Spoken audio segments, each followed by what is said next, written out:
With 2024 being here, let's take a look ahead at the road for Xbox. Bit hard to believe the ball has dropped, and well, it's 2024, which means we have a full year ahead. We've done a look back, and now it's time to take a look at what's ahead for Xbox in 2024. Kicking things off here is Game Pass. Now, granted, Game Pass is sort of like the obvious. Of course, they're going to do things with Game Pass, Brad. But some people did some research, and they've discovered, and sort of did the math, I should say, that Game Pass added around nearly $9,000 worth of games in 2023, which is a very notable value, right? You're paying about $15 a month-ish, give or take, for Game Pass, and you can play about $9,000 worth of games. Now, the one problem with this headline is going to be in 2024, let's say they add $8,500 worth of games instead of $9,000. You know, you can see how it can be slanted, but either way, Game Pass has a lot of momentum. Game Pass's library is about to expand. We know that Microsoft is trying to figure out what to do with the Call of Duties, right? I'm not quite sure we're going to see the big drop that happens every fall land in Game Pass, but it would not be surprising that Microsoft brings some of their back catalog of Activision to Game Pass, right? That would seem to make the most sense to get the ball started. And Microsoft is obviously, I think, going to do this through a drip feed mechanism, mostly so that they keep getting those wonderful PR hits. It's like, hey, this version of Call of Duty, this version of an Activision title is now available, and the list goes on and on. Also, Microsoft will be launching additional games in 2024, like we believe Hellblade 2, Avowed are both, I believe, scheduled to arrive at some point on an undetermined date in 2024. Hopefully that still happens. There's also going to be Flight Sim 2024 update, and there's likely going to be many others as well. But Microsoft, as they have learned the painful lesson of not announcing game dates until they're absolutely sure of the exact game date, is sort of holding these things back and just giving generalities, which makes a lot of sense. We all remember when they announced at E3, RIP, they said in the next 12 months these games will be launching, and then obviously many of them did not. So Microsoft holding back those dates a little closer to the chest, which is fair and valid, but look for Game Pass to see a lot of content catalog growth in the year ahead. Now, what most people are typically in love with is on the hardware side, right? We saw the big leaks of the last year from the FTC, and leaks is probably the wrong word, but it was like public accidental publication of authentic information. However, this patent has recently shown up, which is super duper interesting here.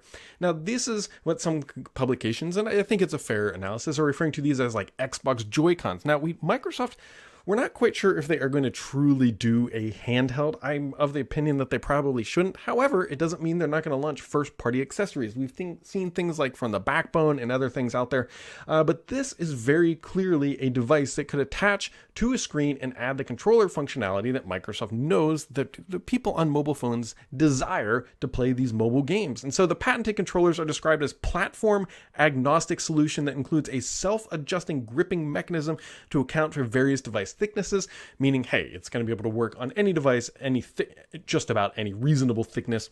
And they look like Joy-Cons. Now, one of the things I do want to point out is the device in there looks very much like a Surface Duo.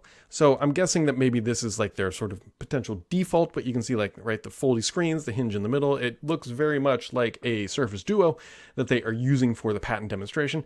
Although we know now that the Surface Duo is not really going to see, it doesn't really have a future at this point anymore. Microsoft is moving away from that. So that tells us two things. One, this is an older product, or at least an older patent, right? Patents don't happen overnight. They take time. So it's something to consider and figure out. But that being said, so maybe this is, I don't want to call it vaporware because I very much see Microsoft doing something like this in lieu of shipping an actual handheld device. So also, things that I think are more likely to ship this year is this device that actually was part of the FTC spillage, if you want to call it that. So this is the controller that connects directly to the cloud. And now this will have ramifications for other things that Microsoft will be doing in 2024. We're still unsure if they're going to ship an Elite Series 3 this year, right? Microsoft is now just doing the what do they call them? Surveys and the Xbox app. If you have an Xbox Insider app, go open it up. There's an Elite Series 3 survey. They don't call it an Elite Series survey, but they say, hey, what are you looking forward to? Which to me says it's likely not going to ship this year because they'd have to finalize all that. Maybe they could could. Maybe they could still ship it this year. We will see. But I think this one is more likely to ship. And actually, Microsoft listed a price point of $69.99. The big selling point here is that sort of like these Joy-Con things, they work with any device, and this controller connects natively to the cloud, aka it has Wi-Fi built in, and so it connects directly to your cloud. Doesn't need that device, doesn't need that Bluetooth latency to the device right in front of you. And so that should make it a little bit more performant in theory, as long as they can execute something like what Stadia has done.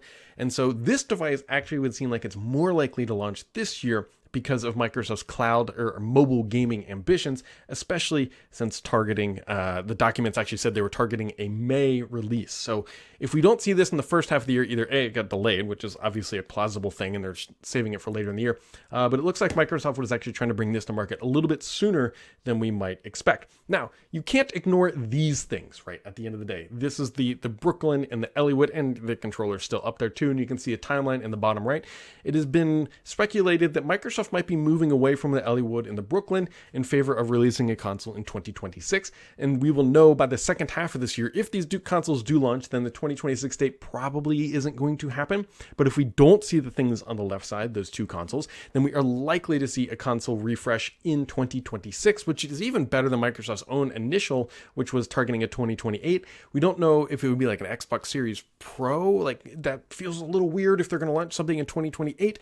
We will find out. But I'd also like to point out that the concept of console generations is like so melted together anymore that I don't know if we will truly see like what we used to have, where it was like, hey, these devices and peripherals and games are not compatible with the new generation, and so you've got to buy all over again. That does not feel like the narrative that is going on in the market right now, especially from Team Xbox, who has known to be historically very favorable when it comes to things like backwards compatibility. Now, one of the biggest things I think that Microsoft is going to do in 2024, I think we're going to start to see their mobile app store ambitions come to life. Microsoft keeps getting regulatory wins. This one is very recent from Japan, where it's going to require Apple to allow sideloading on iOS. Now, there's a bunch of hurdles Microsoft has to have, right? They have to have a mobile game store. They have to have a payment solution. They have to have a content catalog that's going to get people to do this. And sideloading, it depends.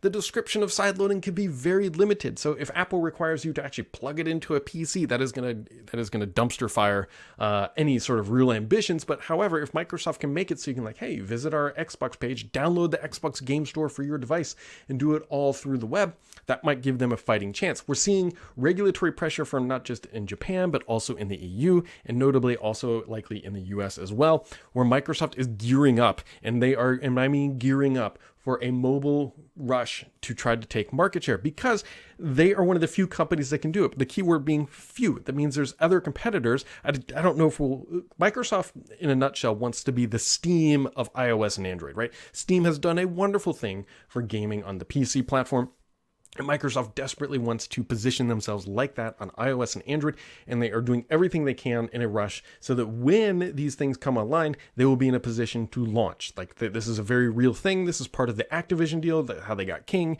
They have big desires in this segment, and I think that they will be well placed to do and capitalize upon this, but they're going to need some help. They're going to need some help from the government bodies. They're going to need help that Android and iOS don't intentionally downgrade the experience for the user.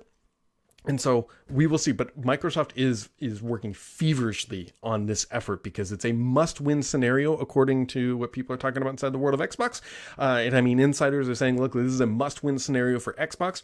And so they will be quick and decisive with their actions in this space. Now, along with that, the other big thing that I believe is going to be launching in 2024, Microsoft is working on this for a little bit as well, is an overhaul to the achievement system.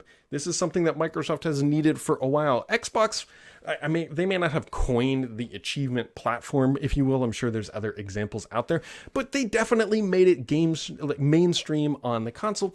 And for better or for worse, they really haven't done much with it. Yeah, not too long ago, a couple years back, they introduced like the rare achievement, but that doesn't really work super well because the idea is being like, hey, you can see how many other people have achieved this, and then you'll get a rare achievement. However, if you play a game on launch day, like every single achievement you get is like a rare achievement. So it's not, it loses its demeanor.